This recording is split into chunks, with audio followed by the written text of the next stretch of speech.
E aí pessoal, tudo bem? Vamos resolver essa questãozinha aqui de circuitos, análise de circuito CC, né? Aí, a banca Sebrasp. Então, nesse caso aqui, a gente vai ter que julgar os itens, né? E marcar certo ou errado. Então, vamos à questão. Você tem esse circuito aqui, né? Ele está dizendo, é uma associação de um resistor com um indutor. O indutor, ele é uma bobina enrolada sobre um núcleo material ferromagnético e geometria fechada. Ok. Considerando essas informações, julgue os itens que se seguem. Item 56. Se a tensão V0 for um degrau de tensão, então em condições ideais, a corrente I, ou seja, a corrente aqui do indutor, pode apresentar comportamento oscilatório. Vamos lá, pessoal. Essa alternativa aqui, ela está errada, né? Por que ela está errada? Por que nossa alternativa 56 está errada, né? Porque, gente, isso aqui, esse circuito formado pelo resistor e por indutor, é um circuito de primeira ordem, né? Ou seja, ele é regido, o comportamento aqui das variáveis do circuito é regido por uma função diferencial de primeira ordem. Então, a tensão no indutor aqui, ele vai ter, perdão, a corrente no indutor vai ter essa equação aqui, ó, que é a constante de tempo por T,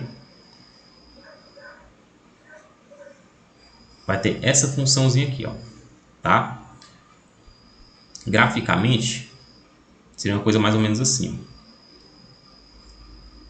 Então você tem o regime transitório e você tem aqui o regime permanente, tá?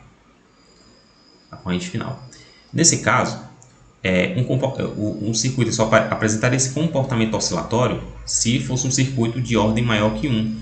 No caso, por exemplo, de um circuito de segunda ordem, um comportamento subamortecido, né? Como é que é o comportamento subamortecido? Você tem ali no regime transitório, né? Pequenas oscilações até estabilizar o valor no regime permanente. Tá? Característica de circuito de segunda ordem em regime subamortecido, né? Que não é o caso aqui. Tá? Então, essa 56 está errada. Vamos julgar aqui a 57. Né? Se um degrau de tensão for aplicado em um dado instante T0, então imediatamente após T0, ocorrem tensões bem distintas entre os terminais do resistor. Essa questão aqui, ela está errada também. Por que ela está errada, né, gente? Vamos lá. Ele está falando o seguinte, ó. Você tem essa tensãozinha aqui no resistor, tá vendo? Eu vou chamar de VR, ok? O que acontece, pessoal? O VR, pela lei de Ohm, ele é dado pelo quê? Pelo valor de R vezes o valor de IT. Não é isso? Pelo valor de IT. Só que o IT é a corrente do indutor. E qual é a característica principal do indutor? É que ele não deixa a corrente variar instantaneamente. Ou seja, para o indutor vale isso aqui, ó, o I T0-, que é o instante de tempo imediatamente antes de T0, é igual ao I no instante T0, que é igual ao I no instante T0+, ou seja, no instante imediatamente posterior a T0. Então, isso aqui é a característica principal do nosso indutor. E, consequentemente, a corrente do indutor é a mesma corrente no circuito inteiro, né? Então, a tensão no resistor segue esse mesmo padrão.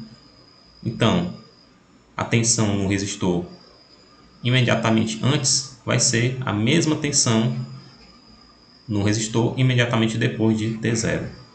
A gente chega nessa conclusão aqui. Então, por isso que a alternativa ela está errada, porque ela está dizendo que as tensões no resistor são distintas, que não é o caso. O que seria distinta? Seria a tensão no indutor. Aí sim, elas seriam diferentes. Ok?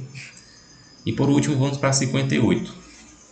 Se V for uma tensão constante e o circuito estiver em regime permanente, então, caso um dos terminais do indutor seja desconectado do restante do circuito, uma alta tensão será induzida entre os terminais do indutor, podendo ocorrer faiscamento.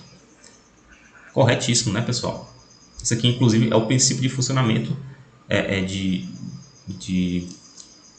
me fugiu agora o nome, das válvulas de ignição, né, dos automóveis. O que acontece? A tensão no indutor, vocês têm que lembrar, ela é o quê? Ela é proporcional à indutância e à derivada da corrente, né, que está passando por ele. Não é isso? Então, quando você promove uma interrupção brusca, né, no caso de, sei lá, abrir a corrente, abrir uma chave do circuito, essa corrente ela cai abruptamente, quase que instantaneamente a zero, provocando assim uma alta derivada. Então, provocando assim uma alta tensão nos terminais desse indutor, que pode inclusive provocar o faiscamento se os contatos estiverem suficientemente próximos, tá?